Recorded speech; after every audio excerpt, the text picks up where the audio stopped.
RSS की अखिल भारतीय प्रांत प्रचारक बैठक का आखिरी दिन है। संघ प्रमुख मोहन भागवत भी इस बैठक में मौजूद रहे। वार्षिक बैठक है ये और जिस पर संगठनात्मक विषयों पर चर्चा की गई। संघ की 3 मुख्य बैठकों में से एक प्रांत प्रचारक बैठक है। इस बैठक में शाखा स्तर की सामाजिक कार्यों का विवरण, परिवर्तन से जुड़े अनुभवों जैसे विषयों पर चर्चा की गई है। तो बेहद खास ये दिन, क्योंकि आखिरी दिन समीक्षा और जो ये लगातार बैठकों का दौर चला उसे लेकर निचोड़ जो है आज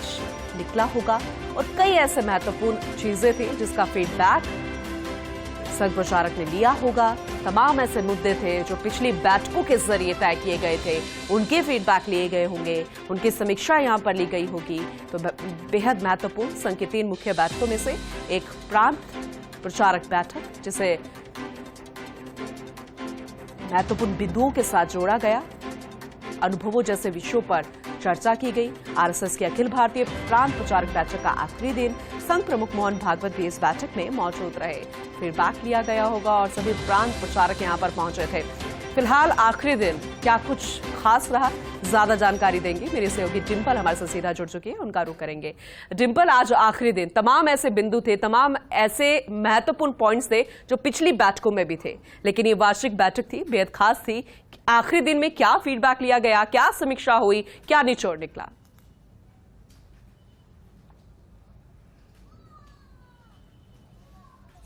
देखिए, बिल्कुल जैसे कि हम इस वक्त ऊटी में मौजूद हैं और तमिलनाडु में जो कि आरएसएस की प्रांत प्रचारक बैठक होती है, इससे पहले ये प्रांत प्रचारक बैठक झुंझुनू में हुई थी, लेकिन इस बार दक्षिण में जो ये बैठक का सबसे मुख्य उद्देश्य बोल सकते हैं करने का यही है कि हाल ही में जो कर्नाटक को, क्योंकि जब जब संघ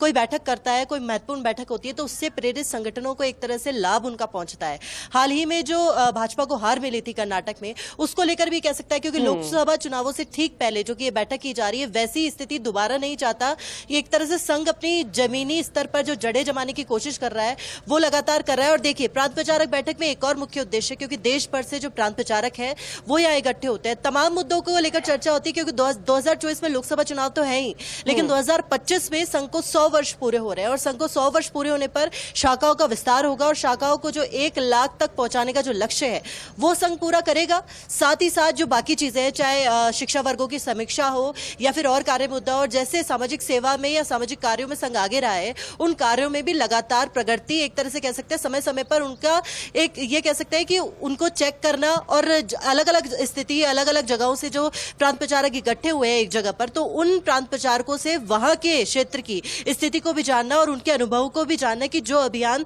संघ चला रहा है, सामाजिक अभियान, जो सामाजिक समरसता अभियान जो चलाता है संघ, उसको लेकर जो मुद्दे हैं उनको लेकर क्या वाकई ठीक से काम हो रहा है या नहीं हो। क्योंकि चाहे बिपरजॉय की तबाही हो या फिर कोरोना काल हो, हमेशा से चाहे संघ के स्वयंसेवक हो या फिर प्रांत प्रचारक हो, संघ के कार्यकर्ता हो, सभी काम लगातार करते आए सामाजिक सेवा के तौर पर। और ये कह सकते हैं कि देखिए, विधानसभा चुनाव तो है ही राजस्थान में, उसके बाद लोकसभा चुनाव भी है। संघ प्रमुख मोहन भागवत का भी लगातार दौरा चल रहा है, एक बार से पूरे देश भर में दौरा कर रहे हैं। लेकिन ये कह सकते हैं कि यहां पर संघ प्रमुख मोहन भागवत तो है ही, लेकिन संघ के सभी पदाधिकारी, दत्तात्रेय होस बोले, सुनील आंबेकर, संघ के कार्यकर्ता, प्रांत प्रचारक, सभी इस बैठक में मौजूद है। हालांकि जब भी संघ की बैठकें होती है तब ये कहा जाता है कि कोई ना कोई भाजपा से इस बैठक में शामिल हो रहा है, लेकिन ये बैठक प्रांत प्रचारक जो बैठक है वो प्रचारकों के साथ ही ये बैठक होती है, पूरी तरह से इंटरनल बैठक होती है। इसमें किसी की भी आवाजाही, ये कह सकते हैं कि राजनीतिक कोई भी इसका कोई गठजोड़ नहीं है, कोई राजनीतिक जुड़ाव नहीं है। प्रांत प्रचारकों की बैठक इसलिए होती है ताकि वर्तमान स्थिति के बारे में चर्चा की जा सके और मुद्दे जिनको लेकर आगे संघ काम कर रहा है, क्या वो प्रगति पे है, जिस तरीके से लेकिन काम फिर भी आपसे कुछ सवाल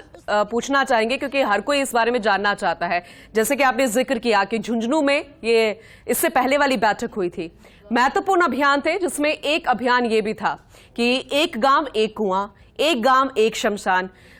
इस अभियान का फीडबैक अगर लिया होगा तो कहां तक जानकारी मिली होगी, कितना आगे बढ़ा है? और तमिलनाडु का आपने जिक्र किया, कर्नाटक का जिक्र किया, लंबे अरसे से भारतीय जनता पार्टी विस्तार का दायरा बढ़ाने की कोशिश यहां पर कर रही है, तो उसको आने वाले समय में, आने वाले चुनावों में यहां पर कितना विस्तार बढ़ा सकती है? अब कुछ राज्यों में चुनाव भी है, संगठन को कैसी मजबूती यहां पर मिली होगी, उसका फीडबैक भी लिया होगा। 1 लाख के लक्ष्य की आपने शाखाओं को बढ़ाने की बात की, तो ये कहां तक फीडबैक लिया गया, क्या जानकारी फिलहाल मिल पाई है?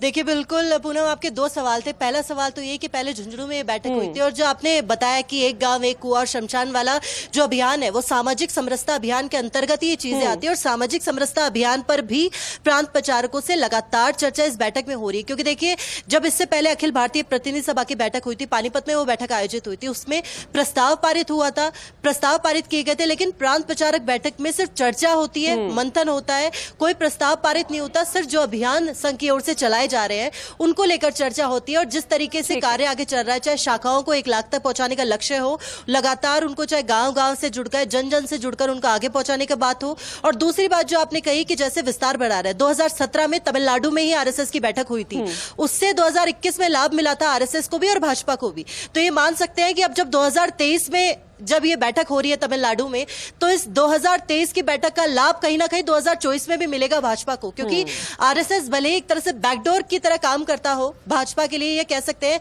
कि दोनों एक दूसरे के अलग अलग नहीं है, दोनों एक दूसरे का ही पहलू है। और जब भी आरएसएस से प्रेरित जितने भी संगठन हैं उनको लाभ हमेशा मिलता है जब भी आरएसएस का कोई मंथन होता है, कोई चर्चा होती है। तो ये मान सकते हैं कि इस बैठक का भी आगे ना कोई एक तरह से कह सकते हैं इस मंथन से अमृत जरूर निकलेगा, चाहे वो कुछ समय बाद ही क्यों ना निकले। बिल्कुल सही आपने कहा, इस मंथन से अमृत जरूर निकलेगा। अब आने वाले राज्यों के चुनाव में या फिर सीधा राजस्थान की हम बात करें, मध्य प्रदेश, छत्तीसगढ़ या फिर अन्य राज्यों की बात करें, या फिर 2024 में लोकसभा चुनावों की बात करें। शुक्रिया टीम पर विस्तार से जानकारी देने के